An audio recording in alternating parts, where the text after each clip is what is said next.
Usa ako ka Manubo. Gikan ko sa Bunawan, Agusan del Sur. Nidako ko sa Bunawan. Pila man dire, mga 8 ka oras, no? Nag-eskwela ko sa Davao o college sa Holy Cross of Davao. Nakita mi ni Joey Ayala, gihimo ko niyang backup singer. Idala ko niya sa Manila. So naka-base na ko sa Manila. After 7 years, nagiwalay mi ni Joey. Nagbuo ko akong sariling tunog. Akong perming ingnon na lamig kaayo mag-explore. Mag-explore og laing culture. Ayaw lang mo sige explore og pag-ibig ha, kay basig bisag asa na lang mo adto no. Kaluoy pod, di ba? Mag-explore sa atong culture. Mag-explore sa lain nga kultura. Pero akong giingon ganina, dili nato kalimtan ang atong sarili. Pwede ta maminaw sa bisag unsang klaseng music basta kabaluta kung unsay atong sarili. 'Di ba? Gusto ko mo kanta og among version dahil buwan ng wika karon, 'di ba? Lamig kaayo ang atong lingwahe. Ilonggo ka man, Mabisaya, Mamanobo, Matalaandig, o Cagayanon. Lamig kaayo paminaw ng atong sariling wika. Sabay mo sa akin.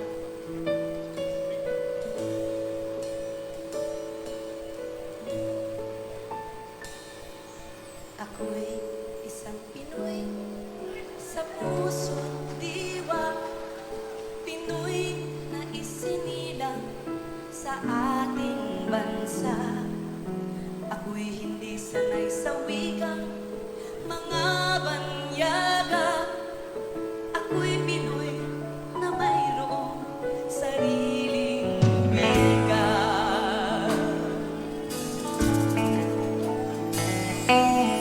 Wikang pambansa ang gamit kong salita.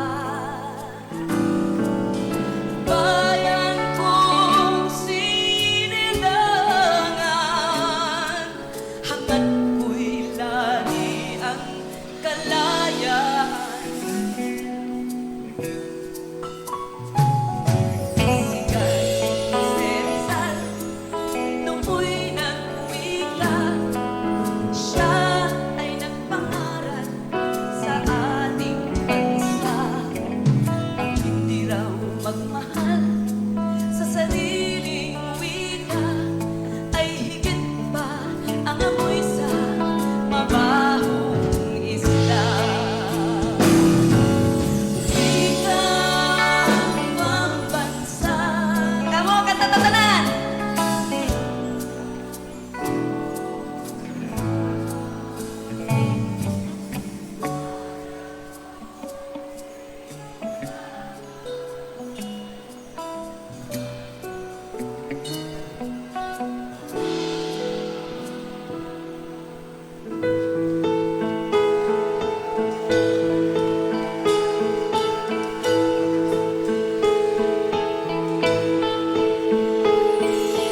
Parang kailan lang ang mga pangarap ko'y kay hirap abutin.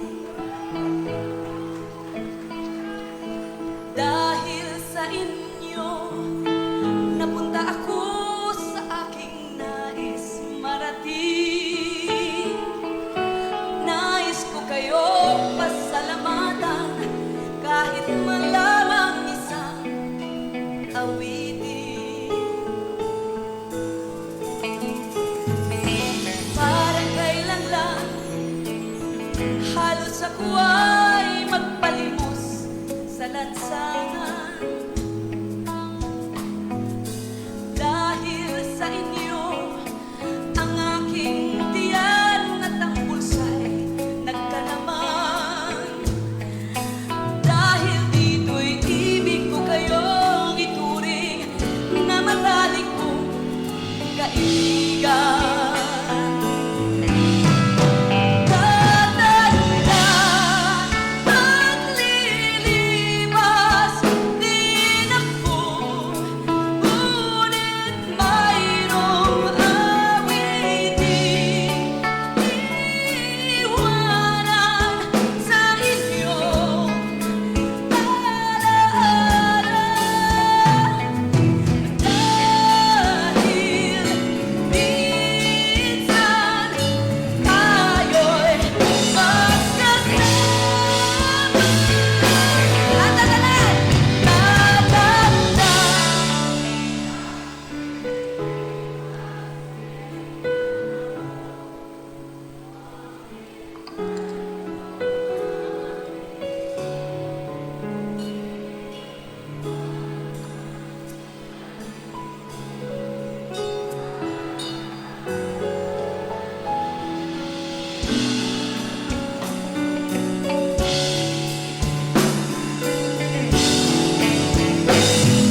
sarili, oy.